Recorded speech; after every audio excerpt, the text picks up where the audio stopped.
we have resistors connected like this, and we are asked to find the closed loop gain, a Rin and a Rout. Pause the video and try to solve this by yourself, and then you can compare your results with mine. Alright, we have an input current flowing from here all the way to here. The current cannot flow inside the inputs, obviously, so it has to flow all the way up here. And then it must flow into here and here. It must split into this node. This, I will call this node node X. This node is a virtual ground. Why? Because the voltage here must be equal to the voltage here. Why? Because I have a negative feedback configuration. And therefore, the voltage at the inverting input must be equal to the voltage of the non-inverting input, which is 0 in this case, since this is grounded. I write it like this. And then I perform Ohm's law for R1. The voltage must be equal to V in minus Vx over I. Vx obviously is 0. I call this node node N.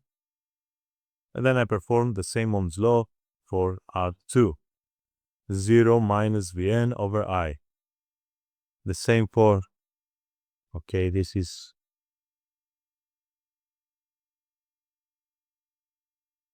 R4.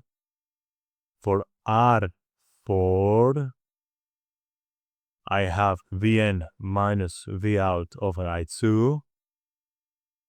And this is, okay, this is I, these are 3. So, for R3, I have Vn minus 0 over I1. And I can do a KCL on this node N, and I have, this is a KCL on node N, and I have this result. I is equal to I1 plus I2. Now, taking this and this, I can add them and say that I1 plus I2 is equal to this. Now, I say that, well, Vn must be equal to R minus R2 times I, alright? And I can say that I is equal to I1 plus I2.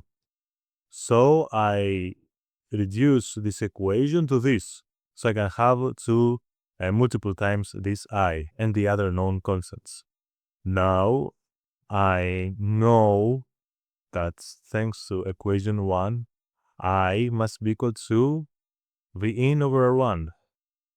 And I replace it here. And now things are easy. I have V in, I have the out, and only the resistances. I eliminated all of my unknowns, and I can write it all the way to here like this. The out over V in must be equal to this. And that's my result. I notice that I have a negative sign here, so I suspect my result is correct. If I didn't have a negative sign, if I had something positive, when having a negative feedback configuration, I would suspect that it would make something, I would have made some mistake. Alright. This is done, and I have a little quiz here. What would happen if R3 was very large? What would happen to my equation here? Would this reduce to something I know? Write me in the comments below. Alright, now, in order to find the R out, the output resistance here, I'm going to first put all independent sources to 0, so the voltage source here, the input must be equal to 0. So this would be grounded. I don't have any other independent sources, so I will connect a voltage battery here, and I will measure the current here in order to find the total resistance at the output. Now, before I do anything, I notice that the voltage here is 0, and I know that the voltage here is 0, right? This is the voltage at point X. So 0, 0, and no current must flow from here to here. Therefore, I notice that also no current must flow from here all the way to here, because if it did, it had to flow either this way or this way, and I know it doesn't.